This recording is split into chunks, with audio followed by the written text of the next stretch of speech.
Hey everyone, Kyle once again, and welcome back to the next movie review. And well, I finally get a chance to get around this series. Yep. So we finally get into review, starting with the first film. I'll be starting to get into a review of the Transformer movies. Yep, starting with the first one, from 2007. So yeah, it's been a long time. I'll finally get to review these films. Now, starting with the first Transformers film released in 2007, directed by Michael Bay. Now, I gotta say though, okay, right now, I do like the first Transformers. I remember seeing it back in the theater back in 2007, and I remember back then there was a lot of hype for the when this transform when the first Transformers came out back then. There was a lot of hype for this film, and I do like Michael Bay though. I mean, he's not that bad of a director. I mean, I enjoy the first two Bad Boys movies. I enjoy The Rock. Um, my favorite of his is actually The Island with Ewan McGregor and even Scarlett Johansson. I enjoy The Island. To me, that's the most underrated of his films that he's done. That's my favorite of his. And then second, I would put The Rock. And then I put the first two Bad Boys movies on there after that. And and Pain and Gain, I liked. That one was a surprise to me, actually. But in Armageddon, I do overall don't mind it. I just didn't like that it was Bruce Willis that had to do the sacrifice, you know. So I did not mind Armageddon, as silly as it was. But I do like Bruce Willis. I like Ben Affleck. I really mostly cast. But but with the sequels to these, I'm not a fan of though. Like the sequels from Revenge of the Fallen to from Dark of the Moon, then Age of Extinction, then Last Night. They just got sillier and sillier at each one as it come, you know. But I'll get more into those though. And then, but the first film I do like. It has problems, yes, it does, but I do like the first film. But before I get into that though, but the film came out. It was a big success. It made over worldwide over 700 million. And I said there was a lot of hype there was a lot of hyping for this film, and I remember seeing it back in the theater. Was It was 16 when this came out. Jesus criminy. 16, jeez. And I also because also during the time in the theater they were promoting when the first teaser for Cloverfield. Because I remember for the movie Cloverfield, the trailer came with this movie in the premiere, so that was kind of which I was excited for. I do like Cloverfield, and I do remember that the first teaser came out. It was kind of like it was the one that was in this film where they were showing the footage on Mars, where that robot was showing the footage on Mars, and it turns out that a giant shadow appears, and then that was like from the very first teaser. But oh yeah, I do overall do like the film though, despite the problems. But getting more on the positives, I would say. I think for the first, for I think Michael Bay did a competent enough job because there's a lot of things they did was practical. Because he's the type of guy who, of course, we know the type of guy he likes to do practical explosions. But there's some other practical stuff that was in the film as well. So I think the cast overall was good. Shia LaBeouf, I do like as an actor, although people don't like him nowadays because of the crappy things he's done. Because I think over the years he just went off the rails. I know there was a whole incident thing where he put a bag over his head, and I think he doing domestic violence and stuff like that. I mean, you shouldn't be pulling crap like that anyway, you know. But regardless, I do like him as an actor. I mean, I enjoy him in Disturbia. I liked him when back then when he was in the Disney's Holes from back then. Holes that was based on the book. Um, I do enjoy Eagle Eye. I think that's kind of an underrated film of his. Eagle Eye. I liked him in the fourth Indiana Jones film, Kingdom of the Crystal Skull. You know, because during the time, Shia LaBeouf, he was becoming a big household name during the mid to late 2000s. You know, and he was just rising up and rising up at the time. So because the same year this film and Disturbia were out, you know, he was becoming a big household name. And then with Eagle Eye, when the Indiana Jones 4 in the same year in 2008. And then, of course, starring in the next two sequels after this. But then also, you got Tyrese Gibson, you got Josh Duhamel, who I do like as actors. Anthony Anderson, I forgot that Anthony Anderson was in this film. I really did. It's been a long time I saw this, and I forgot he was in this. John Turturro's in this, which is another good actor. Jon Voight, another good actor as well.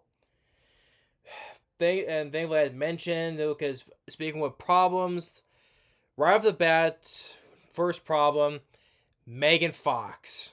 I said this time and time again. I said about her, I don't like Megan Fox. I hate Megan Fox. To me, she was never that good of an actress. She's just like that. She's as much talent. She's as much talent as a piece of wood. That's what she is. That's like, knock on wood here. That's as much talent that she has. Okay, I never liked her. I think she sucks as an actress.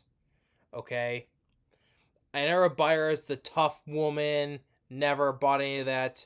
Every film I've seen her in after these films have sucked. I don't like Jennifer's Body. There was that one. Oh, of course, she was in the fourth Expendables film. Yeah, that's a real good one for her. And what was that one film that where she was the soldier and there was this killer line. I think it was called what was it called, Beast? No, that was no Beast. That was a film with Idris Elba, but it was that one. I forget what it was called, but it was with the killer lion, and she played a soldier. I'm like, sorry, I don't buy her as a soldier. I don't. I just can't stand Megan Fox. I just don't. She's only there just to look hot. That's all she ever does. And I especially speaking with Michael Bay, he produced those shitty Ninja Turtles films with her in it. That I hate those. I hate those Ninja Turtles films. I do. Megan Fox, she just can't act. She's only there just to look hot. That's all she ever does. She's not that good of an actress. She has no talent at all. That's the first main problem I have that's the first main problem. But number two, this one of the problems is like just like well they go on to be sillier and sillier though, but the humor does not work though. A lot of times the humor, like I said, the humor. One of them we see Bumblebee piss on John Turturro. That's the one thing is like, we need a Transformers film where we see Bumblebee, an iconic character, pissing on somebody, especially on John Turturro. And then we get some some lewd humor as well. Yeah, so the humor in this film is not it doesn't fit the film. You're watching a Transformers film, but you usually see all the stuff that's like, always supposed to be funny in a Transformers film, really. But the positive, like I said, most all over the cast was good. That was well accompanied by Michael Bay. A lot of good practical stuff in the film. Not everything was CGI. Well, except for the robots. Of course, it'd be CGI. Of course, though. But the score by Steve Jablonsky, I do like it. I do enjoy the score, especially it gives it that big epic moment. Dun dun dun dun dun dun dun dun dun dun dun dun dun. We hear that in the trailer, so. But yeah, overall, yeah, I do like the first Transformers films. Like I said, the sequels they've gotten sillier, and I've gotten more hate for them. So, but this one I'm the only actually I do remember. I think nowadays I do remember liking Bumblebee now, except for John Cena, of course, because you know how much I'm a fan of John Cena, you know. But I think overall I did like Bumblebee. So anyway, 11 minutes. I'm talking about the film. So we deal with our main star is. That's another thing is I think wish it was more as the called transports, but it's more taken from the lead character is more of the humans, more than the actual Autobots. I mean, they do it a lot with films like supposed to be about aliens, but the humans are the main focus. But anyway, with Shia LaBeouf is his character name is Sam Witwicky, and he needs to pass this so he can get a car, right? And funny enough, like for show and tell, wherever he's doing, he has like these glasses that belong to like his ancestor from way back in the day. Um, so it says no sacrifice, no victory. And funny enough, though, like this is like he has like these glasses that was carried by his like great grandfather. And you have over these years, these glasses remain intact. I'm surprised, these glasses never got broken or anything over time. Still fully intact for like what? How many years? I mean, it's like as fine out all these years, like that everyone's got dropped or broken or anything. The lens still intact, perfectly intact. But he passes, so he wants to get his first car. His dad is played by Kevin Dunn, which I reviewed recently for back in June. He was in Unstoppable. He was the guy who was head of VP operations for the trains and stuff, right? Kevin Dunn has been in other films too, like in Godzilla, 1998, that film right behind me. I know he was in Beethoven Second. He's been in quite a few other films, like Mark for Death. That's what I was saying. The Steven Seagal film, Mark for Death. Small Soldiers. So Kevin Dunn, I like though. He plays Shia LaBeouf's dad. So he takes him to this little used car lot. The guy runs there is played by the late Bernie Mac. Rest in peace to Bernie Mac. It's basically like a cameo, like a small role. So he's the only guy who's there to be the used car salesman. But nice to see Bernie Mac. And so he's like telling Shia LaBeouf, let me tell you something, son. The drivers don't pick the cars. The cars pick the drivers. It's a mystical bond between man and machine. And he got a chuckle man when he was like, pointing over, was like, "Hey, Mammy!" And then the Mammy gives him like the middle finger. He's like, coke it out of you. And so,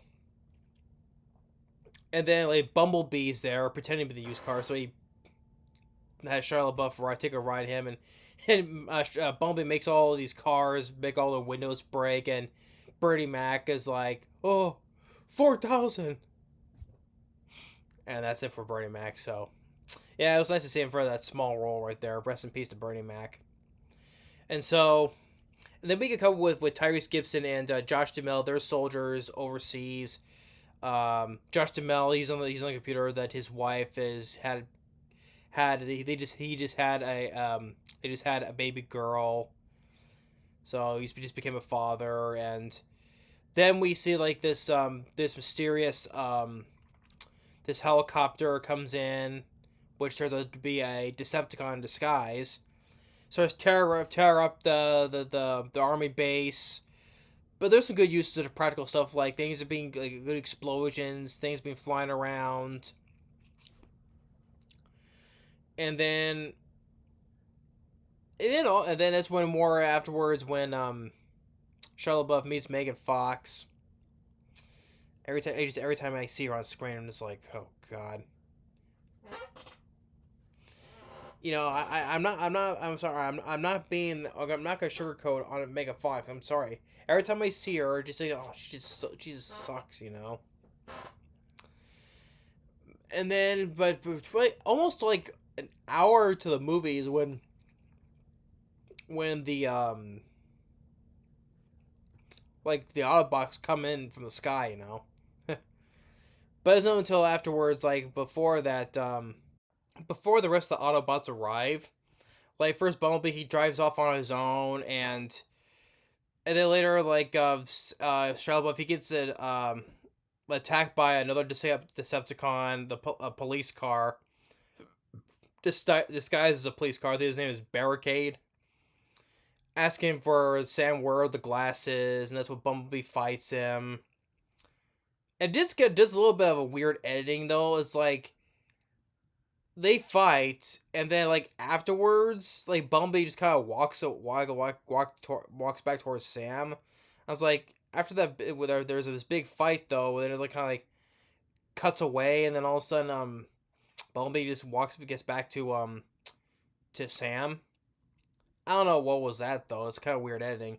And then later, that's when the rest of the Autobots come down, and they come in. One lands in the baseball field, and one in the pool, and they all disguise themselves as these vehicles. And that's when Optimus Prime has the big truck, and as the rest of Shia LaBeouf and Megan Fox meet the rest of the Autobots. And the one Autobot that voices Jazz, is the one Autobot who voices Jazz is Darius McCrary. He's the one who played the older son in Family Matters, Eddie Winslow.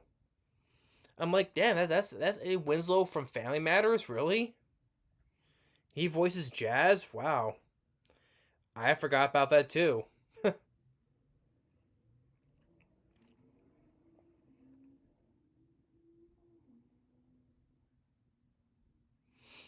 Yeah. But he has the dialogue. And some of the dialogue too is like this is like what goes with the humor. It's just like that was not funny. Like with like Darius McCurry, who voiced Jazzy, when they first meet him, he's like, "What's kicking and screaming, bitches?" Because they learn the language on the work, because how the way they talk, they learn on the World Wide Web, and asking for um where they know about the glasses is like, hey, say, where'd you learn the glass? How'd you know about the glasses? And Optimus Prime goes, eBay. See, and also there's a lot of product placement that's seen throughout this whole franchise, right? Especially in the fourth film. I mean, there was a lot of a lot of advertisements in the fourth film, especially for an advertisement for Bud Light. So, but it's just okay. eBay, okay. And then they go to his house. They're trying to be quiet, but they make a mess in the backyard. And or they see the parents see the light underneath the door, and once again the humor, I just think that it was not funny. Like the mom's sake, his mom is thinking that Sam is masturbating, and it's just like, oh, well, maybe we should call this Sam's happy time. So I'm like, really, we need a Transformers film where they had to make a joke about masturbating. And then that's where the secret military unit called Sector 7 that come in is led by John Turturro.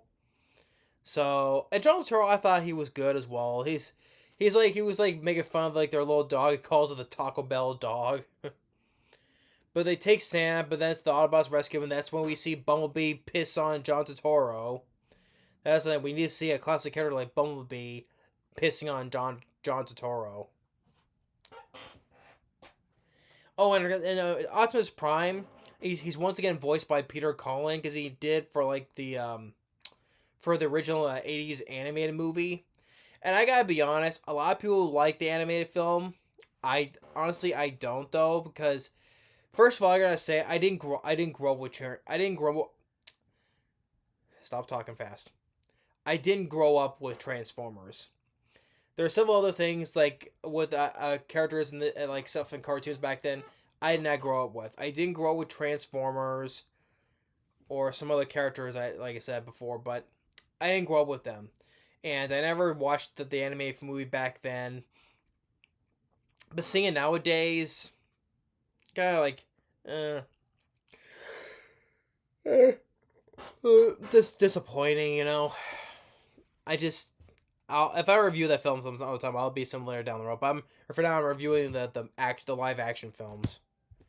But I just was not overall not a fan of the original animated '80s movie.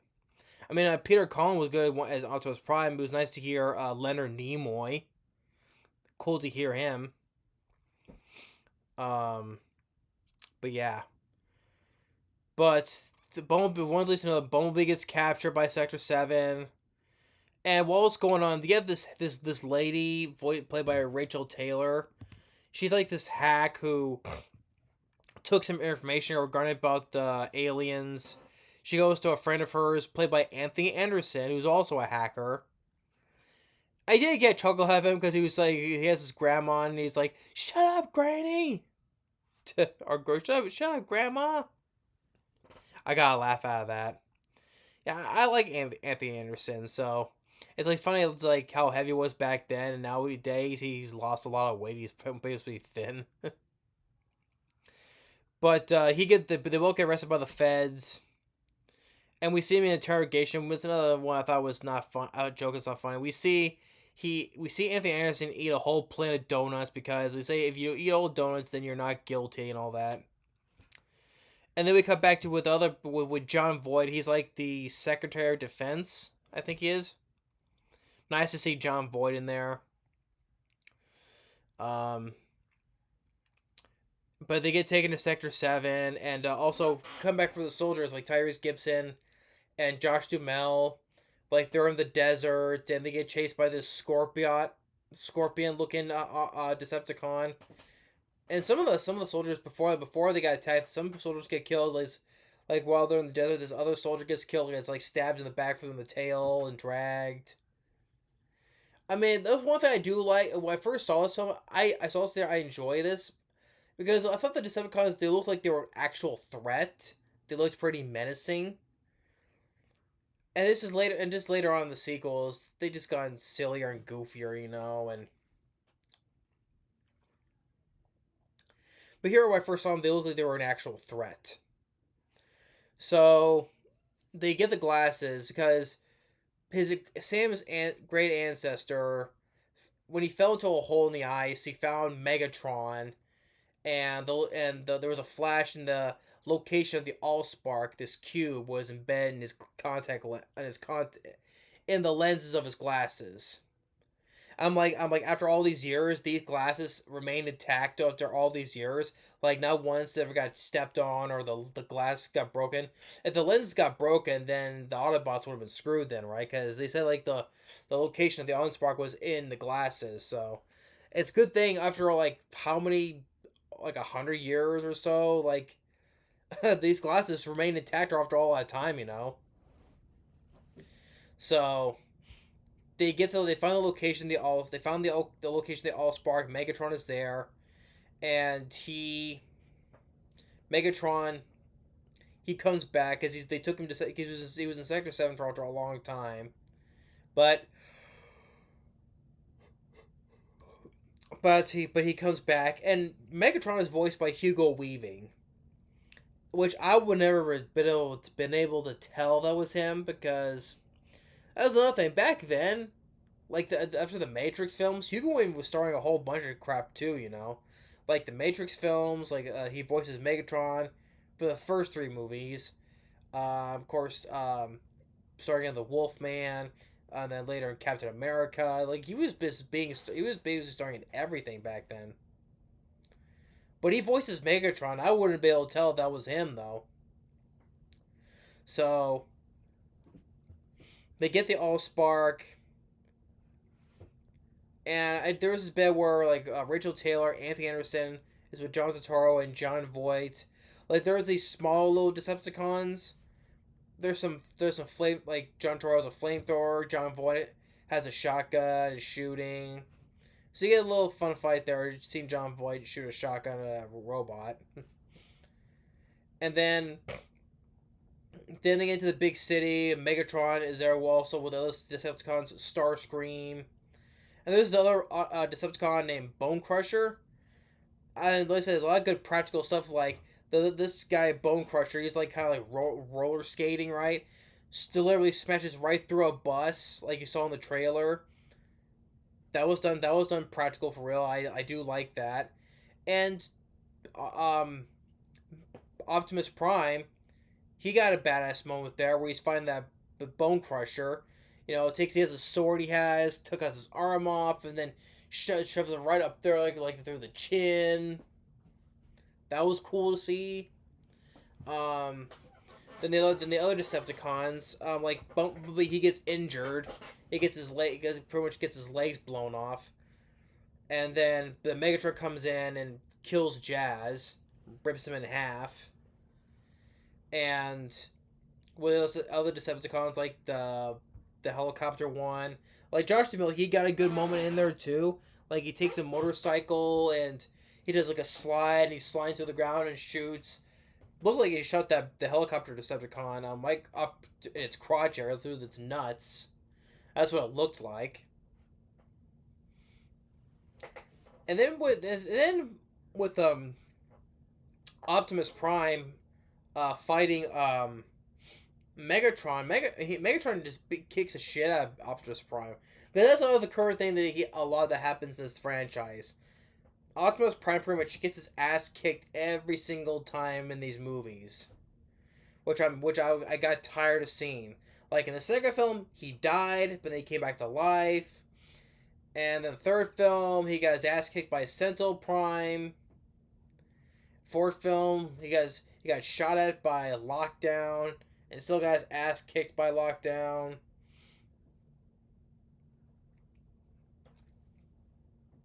It's like a recurring thing. He has to get his ass kicked every single movie, you know. Like in this first one, he virtually didn't beat Megatron. It was the humans that had to save him. In this case, Shia LaBeouf, like this scene right here, where he takes the Allspark and just shoves it basically in flames and goes right into Megatron's chest. So a human, but still a human had to save Megatron, Optimus Prime.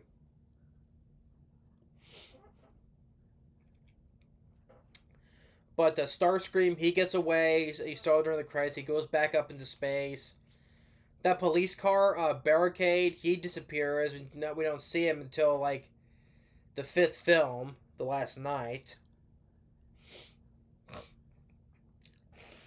And then Josh Duhamel, he goes back home to see his wife and his newborn kid, and Sector 7 has been disbanded.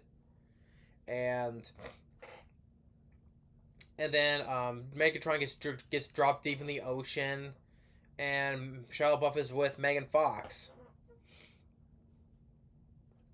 And then, but during the credits, you have the song "What Have I Done" played by the band Linkin Park, which I like. I do enjoy the band Linkin Park. I do like the song that I was playing during the credits of this song. What have I done? Erase myself to what I've become. Erase myself to start out. What have I done? Rest in peace to Chester Bennington. Rest in peace to him, you know. Great singer. It's too bad, just sadly he offed himself, sad to say. But still, he was a great singer, and he did a good job of singing the songs too, you know. But yeah, despite some of the problems, like most of the humor didn't work. Megan Fox, of course. But like I said, with Optimus Prime getting his ass beaten though, except He did get the one badass moment, which is killing Bone Crusher. But I thought the cast overall was good. I mean, Anthony Anderson and Rachael Taylor as the hackers. I think they could have been cut out and it would kept the pacing down a bit more. I mean, these characters could have been cut out of the movie. It would not have made a difference. So, but the score by Steve Jablonsky, I like. Some good practical stuff that Michael Bay had hand in, like the explosion stuff, because he always likes to do that stuff practical. The voice cast, the Peter Cullen did pretty good as Optimus Prime, which, by the way, I think of Optimus Prime though, but I also think Peter Cullen as Eeyore, because before he voices Eeyore from Winnie the Pooh, so I always thought to him as Eeyore more than Optimus Prime, because like I said, I didn't grow up with Optimus Prime. I grew up with more Winnie the Pooh, so I know Peter Cullen's voice as more of Eeyore than Optimus Prime. But other than the cast, like I said, except for Megan Fox, overall the cast overall was good though. I mean, I see Jon Voight and John Turturro, Tyrese Gibson, Josh Duhamel I like, Shia LaBeouf I do like. Like I said, the music I like, the effects I like, especially the practical effects. But overall, the first Transformers I liked. Oh, by the way, I forgot to mention, that's a recurring thing about this franchise. Like with Bumblebee, like he doesn't speak as he talks like speaking like through a radio. But by the end, he talks perfect English. And he's saying, "I wish to stay with the boy." But then for some reason, like afterwards in the sequels, his voice still is like scrambled up. I'm like, why? It's like he talks normally at the end of this film, and then the sequels, he still is. His voice is still messed up. So I'm like, why? Because it's supposed to be as a joke that people thought was funny. To me, it's not funny at all. It got very annoying. So that's another nitpick I have with the movie. So, but like I said, that nitpick, the humor don't think it just doesn't work. But and Megan Fox, like I said, just every time I see her, jeez. But but overall, I had a good time seeing this in the theater, regardless though. But the film does not without its what that doesn't have without its problems. So overall, the first Transformers I do like, I still do despite its flaws. But as the sequels, it just kept getting sillier and sillier, especially in the humor and its dialogue and other types of humor as well. So, and for other thing afterwards, like in the sequels, and like Shia LaBeouf was kind of like treating like Bumblebee like crap a little bit. But overall, I still like the first Transformers film. But as a way to just get started with the sequels. So, but it came out it did have it made a lot of money, despite getting mixed reviews from critics. It has like a 57% Rotten Tomatoes, but it does have a 7.1 on IMDb, so a lot of people do like the first film. But yeah, that's my review for the first Transformers film. Thanks for watching. Stay tuned for more on the next movie review. We'll see you next time. Later.